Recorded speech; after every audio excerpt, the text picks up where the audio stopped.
Okay, so one of the things I know, and you referenced it, was discovering Blues Traveler. Where was the first time you saw him? I saw them the first time in the East Village, and it was either a Sunday night or a Monday night. I'm a little foggy on that.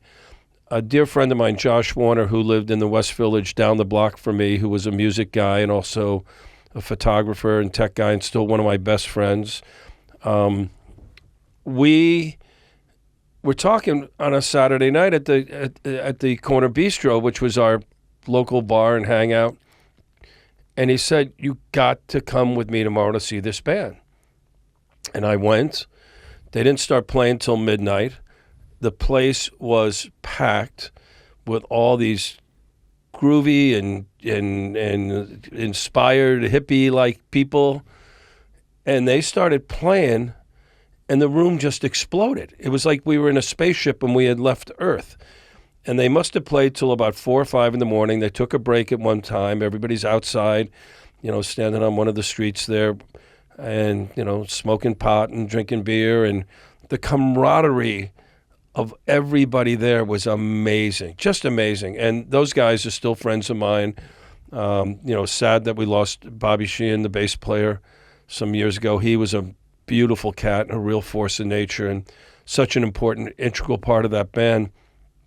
But, they've been doing this now for 35 years, 40 years. I've lost count, and they still play like a house on fire whenever they get a chance to do that. But I made their first 4 records, and the first one especially, we made that in less than 2.5 days, really. Wow. In New York? In New York City, yeah. Was there a producer on that record? There was a fellow named Justin Niebank, who lives here in Nashville, who is a world-class producer, engineer, mixing engineer, mixes Keith Urban. He does all the Vince Gill's records. He's done some of the biggest records in the country format in the last God knows how many decades now. I mean, and when I met him, I was living in the West Village, and it was a February afternoon. I was just standing on West 4th Street, positively 4th Street, and he and his wife walked out of an apartment building. I was just standing there. He had this big smile. And I said, "Hey, who are you?" He goes, "I'm Justin. And this is my wife, Kathy." I said, "What? Justin who?" He goes, "Justin Niebank." I said, "Justin, what do you do?" He said, "I'm the house engineer at Alligator Records in Chicago." Yeah, wow. I said, "Wow, I love that label." Yeah. And that guy, Bruce Iglauer, the owner, who's still the owner, is crazy. He goes, "Oh, he is crazy." And I asked him, I said, "You made a record. I just happen to love this record. It's called Little Ed and the Blues Imperial, and it was called Chicken Scratching." Yeah. And I said, "How long did it take you to make that record?" He said, "Well, I made it in a night." Wow. I said, "You made it in a night?" He goes, "Yeah, I had them come in, and they came in, and I just had them play their live show a couple of times and recorded it, and then I mixed it." I said, "Well, why did you do it in one night?" He goes, "They work at a car wash, I had no choice. That was the only time they were free from getting off at like 5:30 in the evening and going back to work at 8 o'clock in the morning." Wow. And Justin's still a dear, dear friend of mine, incredible music guy. Vince doesn't do anything without him. He's done so many of the Keith Urban records and so many other big hit records, and he's a gem of a human being and a great musician in his own right. And when we made the record, I had to go to New York, from New York to L.A. for an A&R meeting, and I said, "Justin, whatever you do, don't change a thing. Don't routine them. Just go in, record them. I'll come back. We'll go through the vocals. We'll go through all the parts, see if we need to punch anything in. We'll mix it." I go out there to L.A. I call him up at the studio. I said, "Justin, how's it going?" He goes, "Oh, it's great. It's great. I got to go, though." And call him again. "Justin, how's it going?" "Oh, it's great, great, great." I got back to New York maybe on a Thursday night.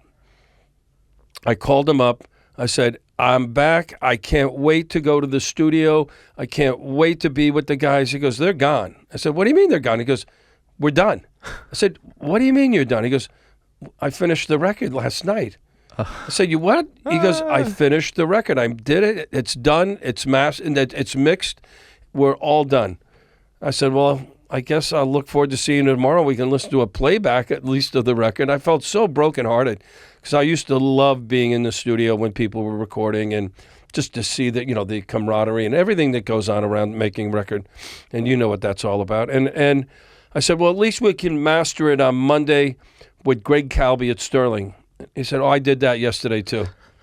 So, and I think, to me, it's the best record because it really documents this phoenix rising from the ashes. And they were so different than what was happening on radio or what most bands looked like at that time. And then you had, the Spin Doctors coming out at the same time. And then the Horde Tour where it was the Black Crowes and Fish and All Good and, Colonel Bruce Hampton. And Lenny Kravitz. So many bands that came off of the Horde stuff that was and those shows were always amazing and so well thought out, and just these bands just coming up together, and Dave Matthews Band, as well.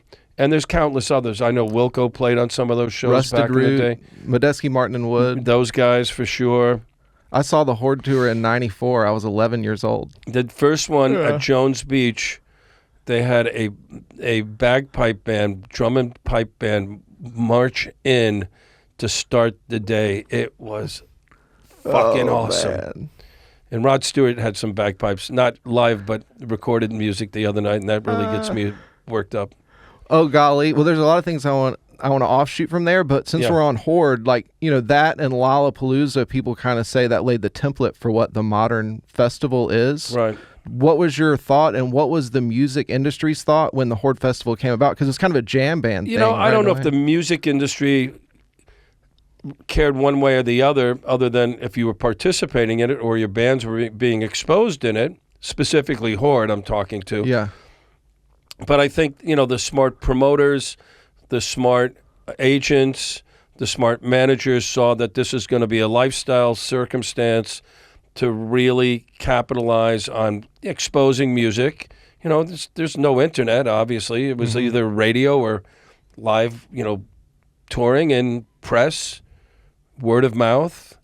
And I think it did set a precedent for, people wanting to be part of lifestyle events like that. Yeah. And discovery of bands that came out of that, too. Big time. Yeah. Okay, so Alligator Records, to go back to that first Blues Traveler album, Alligator Records is a blues label in essence. Right. And then obviously John Popper is an outstanding harmonica player. So the instinct you would think would be to make a blues record. But like you said, it was its own thing. It was rock. What was your thought process? My thought process was, and I had seen, at that point, I'd seen them a number of times. I've spent time with them. We had negotiated a deal to sign them. Bill Graham and his son were the managers of Blues Traveler at that point. Yes. Wow. And I had a meeting, and I knew Mr. Graham from when I started out working for my mentor, Nat Weiss at Emperor Records, and I really admired him. And obviously, you talk about another human being that really changed the face of just music and culture and community and obviously, live music scene. Mm-hmm.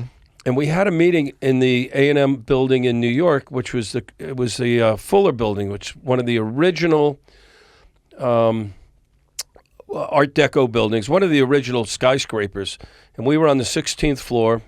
The windows would open where you could throw an industrial-sized refrigerator out. And I sat with Mr. Graham, and I said, Bill, I always called him Mr. Graham, and he'd always go, my name's Bill. Don't call me Mr. Graham. I'll punch you.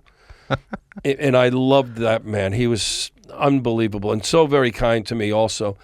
And I said, sir, I'm going to give you $40,000, and you can buy weed, guns, because Popper was, infatuated with weapons, hamburgers, a van, but we got to get a record out of this. And I looked at him and I thought, this guy's going to stand up and he's going to throw me out of the window. And he got up, he put his hand out, shook my hand, and he said, that's not a good deal, that's a great deal. Now, good luck. I said, well, what about good luck to all of us? Good luck to you, young man. And he walked out the door, and then, a couple of weeks later, somehow I was destined to meet Justin, and we pulled it off. And again, that record was it's almost like a documentary of this group, just rising out of the East Village and all the energy of the people around them. And again, at one point, I was almost tempted to make a live record, but somehow that record encapsulates all of what they did at Nightingale's, and that would translated to Wetlands and to other clubs around the town and other clubs and venues around, the East Coast where they started touring and playing. And it was like nothing else I'd ever seen, quite honestly. It was really, really special.